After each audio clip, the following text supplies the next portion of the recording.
Bonjour et bienvenue dans Le Monde Devant Soi, le rendez-vous géopolitique de Slate. Je suis Christophe Caron et je suis en compagnie de Jean-Marie Colombani, directeur de la publication de Slate. Bonjour Jean-Marie. Bonjour Christophe. Et d'Alain Frachon, éditorialiste au Monde et spécialiste des questions internationales. Salut Alain. Salut Christophe.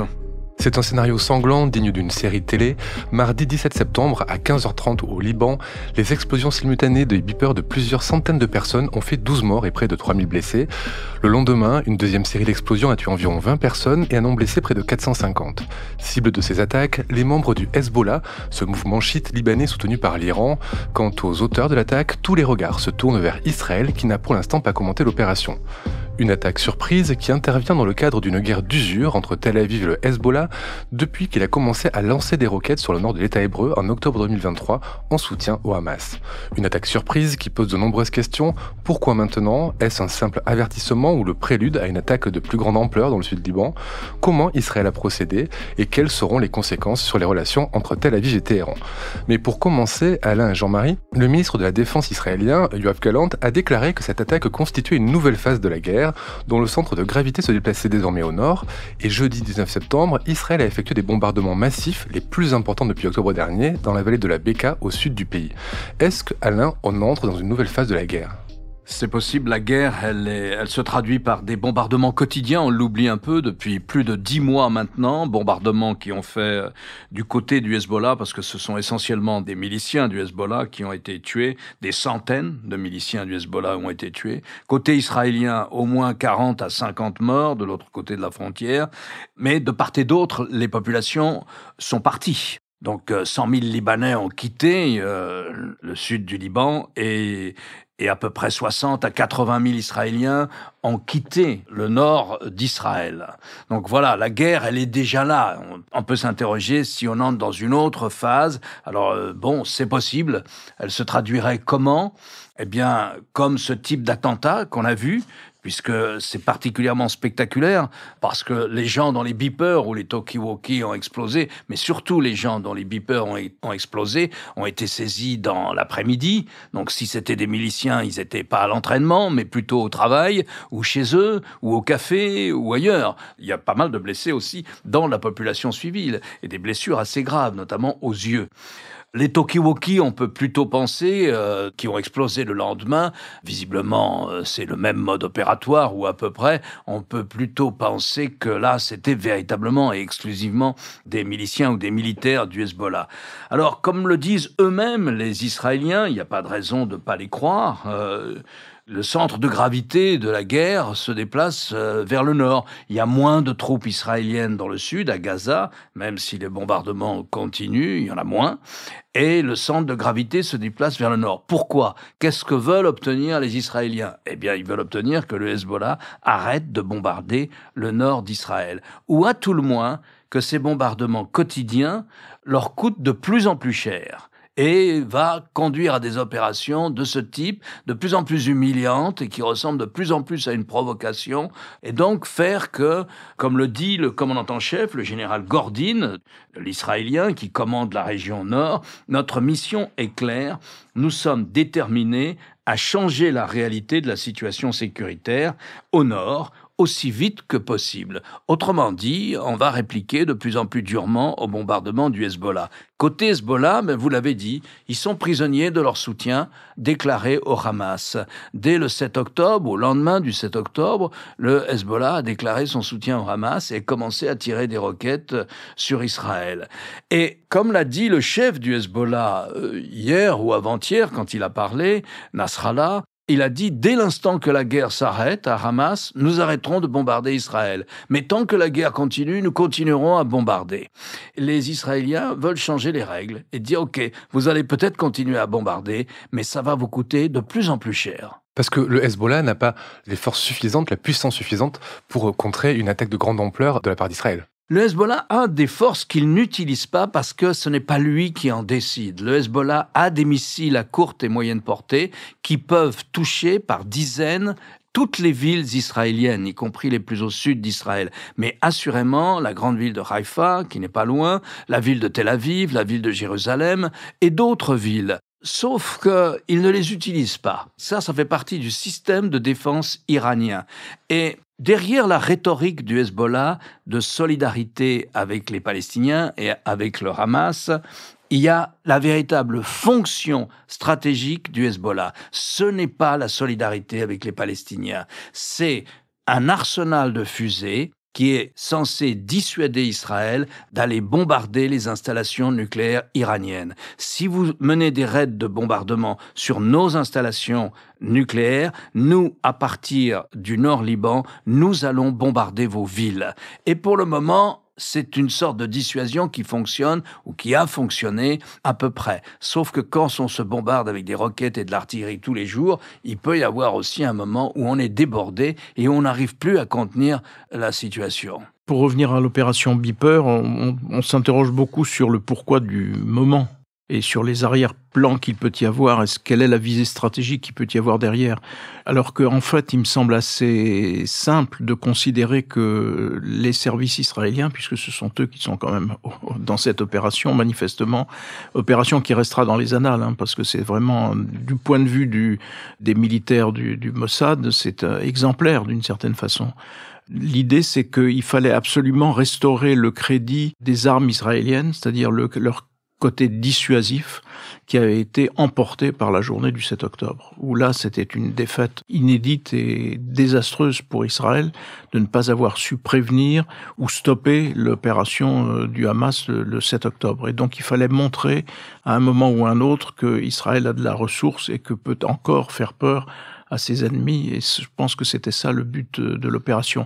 Après, on voit bien que tout l'effort de Netanyahou, depuis même l'engagement des forces israéliennes à Gaza, est de perpétuer la guerre, et de la perpétuer aussi longtemps qu'on attendra la réélection de Donald Trump, et que c'est vraiment le calcul est assez évident. Perpétuer la guerre, ça veut dire aussi pour Netanyahou de se garantir lui-même, parce qu'on ne destitue pas un chef de guerre pendant la guerre. Il y a aussi en arrière-plan de cette manœuvre un axe qui aurait pu ou qui pourrait valoir à Israël des représailles et donc une sorte d'escalade. Mais ce risque est pris parce que de toute façon Netanyahou a intérêt à ce que cette guerre perdure jusqu'à ce que son ami Trump soit élu. Alors ça, on verra si il a raison d'attendre ou bien si la donne américaine peut changer la situation sur le terrain. Mais je pense que c'est ça qui était en arrière-plan de cette opération. Alain a dit le mot attentat. Est-ce que cette opération, dans la forme, est-ce que cette opération relève d'un acte de guerre, d'un acte terroriste? Dans la forme, bien sûr, c'est exactement cela. C'est comme les assassinats ciblés. Mais est-ce que c'est acceptable, ça, sur le plan éthique? On n'a pas vu de condamnation de la part des pays occidentaux sur la méthode qui a quand même tué beaucoup de civils et tué une jeune fille. Depuis le début, on peut s'interroger sur la façon dont Israël réplique à la journée du 7 octobre. Puisque quand même, à Gaza, on dénombre quelque chose comme 42 000 morts, dont une partie sont évidemment des civils, dont une partie sont évidemment des enfants, etc. Et par ailleurs, il y a aujourd'hui aussi toutes les opérations dont on parle peu en Cisjordanie, de l'autre côté, sur la rive ouest. Donc, et ça, c'est aussi une façon assez condamnable de s'en prendre aux Palestiniens. Mais de toute façon, la doctrine israélienne a toujours été celle-là, c'est-à-dire que dans les territoires en question, il y a un individu qui est arrêté, ou deux individus qui sont arrêtés, c'est leur maison qui est détruite aussitôt. Et donc Israël n'a jamais reculé devant des méthodes de cette nature. Puis on rappelle que Tsahal s'est créé dans un mode d'action terroriste contre l'occupant anglais. Bien sûr, mais en même temps, et qui a toujours bénéficié d'une sorte d'ailleurs on se voile un peu la face par rapport à cela. Parce que c'est vrai que Israël a réagi d'une façon démesurée, considérant que son existence était en cause, mais dans cette démesure, il y a ce que l'on peut appeler certainement des crimes de guerre, donc, et qui seront mis à jour le jour où il y aura une commission d'enquête sur les événements de Gaza. Alain, on parle d'une victoire technologique par la méthode, la manière dont ils ont procédé, qui est inédite, on n'avait jamais vu ça, à part dans des fictions peut-être, mais est-ce que c'est aussi une victoire stratégique? Est-ce que le Hezbollah est fortement déstabilisé par cette attaque? On a parlé de 20% des cadres qui avaient été touchés par cette attaque, mais est-ce que c'est suffisant pour porter un vrai coup au mouvement? Il faut dire un mot quand même du mode opératoire le plus plausible, c'est que les Israéliens, grâce à leur réseau de renseignement, ont eu vent d'un chargement de beepers fait à Taïwan par une société taïwanaise, mais qui sous-traite aussi une partie de la fabrication des beepers à une société hongroise. Donc il y a eu un chargement de beepers et de talkie-walkie qu'ils ont détournés, manipulés, et ils ont introduit des explosifs dans les beepers et dans les talkie-walkie. Et puis après, c'était un déclenchement par onde électrique qui a déclenché les explosifs. On s'interroge aussi beaucoup sur le moment. Alors on peut trouver toutes les explications dont on a parlé, dont j'ai parlé, dont Jean-Marie a parlé, mais il y a une autre qui est intéressante aussi qui vient, c'est très terre à terre, qui arrive en ce moment sur la table et qui dit le Mossad pense que le Hezbollah allait savoir que les beepers étaient piégés. Et donc, s'il voulait s'en servir, c'était le moment. Bon, je ne sais pas, c'est possible. Est-ce qu'il y a une pensée stratégique derrière ? Non. Il n'y a pas plus de pensée stratégique là qu'il n'y en a dans les combats de la bande de Gaza. Et non, il n'y a pas de pensée stratégique. L'avenir de Gaza, c'est pas quelque chose que se pose le pouvoir civil israélien en ce moment. Et l'avenir du Liban non plus, ou des relations avec le Liban non plus. Enfin, on peut dire que c'est purement tactique. Oui, c'est purement tactique. C'est un coup dans une longue bataille. Mais il faut se représenter ce que c'est que la situation israélienne. Il faut aller aussi dans la tête de l'autre, si vous voulez. Vous avez tous les jours le Hezbollah qui dit « Notre ambition est de faire disparaître l'État d'Israël et nous allons y arriver un jour ou l'autre. Ça prendra du temps, mais nous aurons leur disparition. » Vous avez le Hamas qui dit la même chose. « Nous aurons un jour la disparition de l'État d'Israël. » Alors ça nous paraît totalement fantasmagorique. C'est faux, ça ne se produira pas d'ailleurs, mais c'est comme ça. Et ça, tout ça façonne la mentalité du Moyen-Orient, la mentalité de ceux qui disent ça, la mentalité de ceux qui les écoutent, la mentalité des Israéliens, la mentalité des Palestiniens. Quand vous vivez au Moyen-Orient, vous vivez dans cette bulle de détestation. Et vous avez même au-dessus, là, alors là, on pourrait parler aussi de stratégie, un pays comme l'Iran, dont l'ambition avouée est que il faut que l'État d'Israël disparaisse, ce qui est un cas unique dans l'histoire des Nations Unies, avec un membre de l'ONU qui dit « je veux la disparition d'un autre ».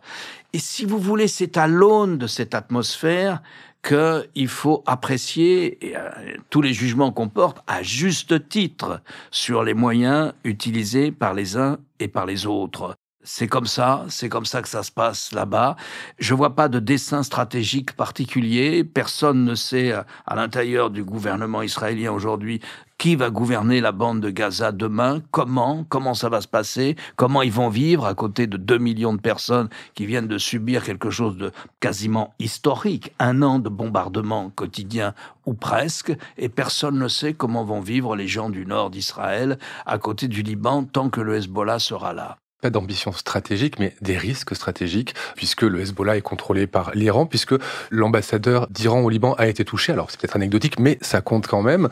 Donc, c'est une attaque clairement ciblée d'Israël contre l'Iran. Est-ce qu'il y a un risque d'embrasement? Est-ce qu'il y a un risque de tension grave entre Téhéran et Tel Aviv? Le risque est permanent dans ce domaine. Simplement, souvenez-vous quand l'Iran a répliqué sur Israël par une série de drones et de missiles aussi. Oui. C'était très spectaculaire. Et que s'est-il passé? En avril. Eh bien, les pays arabes, dont la Jordanie notamment, ont répliqué, ont prévenu, ont même combattu pour empêcher qu'Israël soit touché. Donc, la marge de manœuvre de l'Iran dans ce domaine est limitée par l'attitude des autres pays arabes, notamment de l'Arabie saoudite. Et l'Iran souhaiterait éviter une guerre qui ne l'avantagerait pas? Oui, c'est l'Iran qui commande, là. Encore une fois, le Hezbollah fait partie du dispositif de défense de l'Iran. C'est pour ça qu'il a ces missiles à longue portée. Et voilà. Alors, le Hezbollah a dû inventer un prétexte, puisqu'en principe, dans les accords qui ont mis fin aux guerres civiles libanaises, en 1990, toutes les milices devaient désarmer. Puis il y en a une qui a gardé ses armes, c'est le Hezbollah, en disant « nous devons libérer notre territoire et lutter contre l'envahisseur israélien ». L'envahisseur israélien n'occupe qu'une micro-partie du territoire libanais, qui s'appelle les fermes de Sheba. Et les fermes de Sheba, toutes les cartes disent que les fermes de Sheba appartiennent à la Syrie et non pas au Liban. Donc c'est un prétexte. Le Liban est sous le contrôle de Téhéran, très largement, et la milice du Hezbollah est aux ordres de l'Iran, fait partie du système de défense de l'Iran, et elle est là non pas pour être solidaire des Palestiniens, mais pour dissuader Israël de bombarder les installations nucléaires iraniennes. Alors l'Iran, en ce moment, vous me dites, l'Iran, l'Iran, si vous voulez, en ce moment, ne veut pas de guerre. Le guide est vieux, on entre dans la phase de transition du guide, le régime est impopulaire, les difficultés économiques et sociales sont énormes, le nouveau président s'est fait élire en disant qu'il allait obtenir une levée des sanctions américaines et occidentales contre l'Iran, qui ne respecte pas ses engagements en matière de nucléaire, et donc il est là pour essayer d'apaiser les choses. Et il semble que le régime, en ce moment, ne souhaite pas un affrontement avec Israël. Un affrontement avec Israël il faut pas oublier non plus qu'il y a presque 1600 kilomètres de distance entre les deux pays. Donc ça se déroulerait dans la région du Golfe. Donc tout le monde serait impliqué, à commencer par les Américains, mais aussi les pays arabes, les Saoudiens. Donc ce serait un embrasement régional. Oui, Netanyahou prend ce risque-là. Il prend le risque que se déclenche un embrasement régional parce que, pour X raisons, mais d'abord pour une raison première, qui est qu'il n'est pas capable d'obtenir le retour des 80 000, des 60 ou 80 000 Israéliens qui habitent le Nord. Alors, c'est quand même l'objectif premier des Israéliens dans cette histoire. Alors, pourquoi l'Iran bride le Hezbollah dans sa réponse, parce que l'Iran ne veut pas de cette guerre. Et puis les États-Unis, dès le lendemain du 7 octobre, ont déployé leurs forces de façon massive en Méditerranée orientale et dans le Golfe, et ont fait savoir aux Iraniens que ça irait mal pour eux s'ils déclenchaient une guerre contre Israël, ça se passerait mal. Les Russes et les Chinois ont fait aussi pression dans le même sens vis-à-vis de l'Iran, avec lequel ils ont les meilleures relations. Si vous voulez, les Russes et les Chinois n'ont pas joué la politique du pire dans cette histoire, mais plutôt une politique d'apaisement. Et il y a une négociation entre toutes ces parties. Il y a une négociation très discrète avec un envoyé spécial américain, M. Hofstein, et puis les Français sont partis d'ailleurs de cette négociation, et c'est pourquoi le secrétaire d'État Blinken est à Paris en ce moment. La négociation, c'est de dire au Hezbollah, il y a un fleuve qui court, enfin un fleuve, une rivière qui court parallèlement à la frontière libano-israélienne, à 30 km de la frontière. Et les Israéliens disent, nous voulons que le Hezbollah se retire de cette zone, et comme ça, les Israéliens qui habitent le Nord pourront revenir chez eux. Donc nous voulons qu'ils se retirent de cette zone. Et le Hezbollah dit non. À partir de cette zone, on multiplie les attaques tant qu'il y aura la guerre à Gaza. Il s'est lié les mains par ça, le Hezbollah. Et donc, cette négociation n'a pas abouti. Mais enfin, elle est toujours là. Elle est possible. C'est peut-être une des sorties provisoires, temporaires de cette crise. C'est que le Hezbollah accepte de se retirer au nord de la rivière Litanie. Après, il faut faire attention dans ce domaine au rapprochement quand même entre la Russie et l'Iran. Parce que c'est un rapprochement donnant-donnant, c'est-à-dire que l'Iran a donné ou a cédé un certain nombre de missiles à la Russie qui sont destinés à détruire l'Ukraine.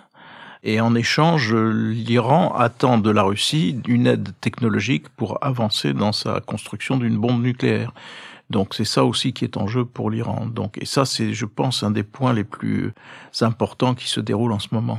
Le théâtre des opérations, c'est le Liban. Le Liban, c'est un pays qui est composé de chrétiens, de musulmans chiites et de musulmans sunnites. Et le gouvernement est à l'image de cette population. Comment se comporte la population vis-à-vis du Hezbollah? Et qui influence le gouvernement? Est-ce que c'est plutôt l'Iran? Est-ce que c'est plutôt les pays sunnites? Est-ce que finalement c'est l'Occident via les chrétiens? Le confessionnalisme dont vous parlez est institutionnalisé. Il est dans la Constitution. Le président de la République est toujours un chrétien maronite, parce qu'il y a d'autres chrétiens, il y a des chrétiens grecs orthodoxes, il y a toutes les dénominations de la chrétienté d'Orient, mais lui est un maronite, c'est la majorité des chrétiens au Liban. Le Premier ministre est un sunnite, donc à peu près la moitié sans doute des musulmans libanais, un peu moins sans doute, et puis le président du Parlement est un chiite. Donc vous voyez, c'est institutionnalisé. De même qu'il y a des sièges réservés à la communauté druze, par exemple. Bon, pour le malheur du pays, tout ça, parce que ça a tenu un moment, maintenant ça n'a plus grand sens. Mais qu'est-ce qui s'est passé? Vous aviez d'un côté, d'abord le camp chrétien s'est divisé. Le camp chrétien s'est divisé et le président, qui a fait au moins 2 mandats, là, le dernier président, Aoun, lui, a emmené une partie du camp chrétien dans le camp pro-iranien, si vous voulez, dans le camp chiite, a fait alliance. Il y a eu une alliance entre les chiites et une partie du camp chrétien contre les autres chrétiens et les musulmans sunnites. Voilà, bon, grosso modo, les Occidentaux, les Européens ou les Américains soutiennent les chrétiens du Liban, enfin en tout cas ceux qui se sont pas ralliés à Téhéran, et soutiennent les sunnites aussi du Liban. Et puis, l'Iran soutient le Hezbollah, la communauté chiite, qui est peut-être chez les musulmans du Liban la plus nombreuse. Donc l'Iran les soutient. L'Iran a créé le Hezbollah dans les années 80.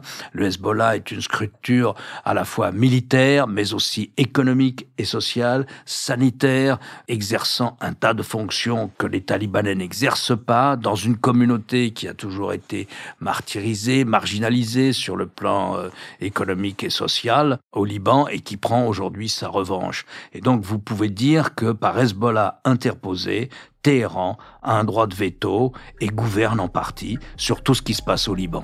Merci Alain, merci Jean-Marie. Alain, je rappelle votre chronique chaque jeudi dans Le Monde et sur lemonde.fr, et cette semaine, vous interrogez l'effet de la montée du protectionnisme occidental sur les plus pauvres de la planète. Jean-Marie, quant à vous, je rappelle votre émission politique, c'est le jeudi aussi sur France 24. Merci messieurs et à la semaine prochaine. Merci Christophe. Merci Christophe.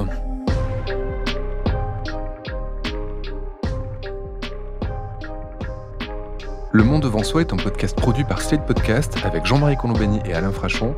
Direction, production éditoriale, présentation Christophe Caron. Montage et réalisation Aurélie Rodriguez.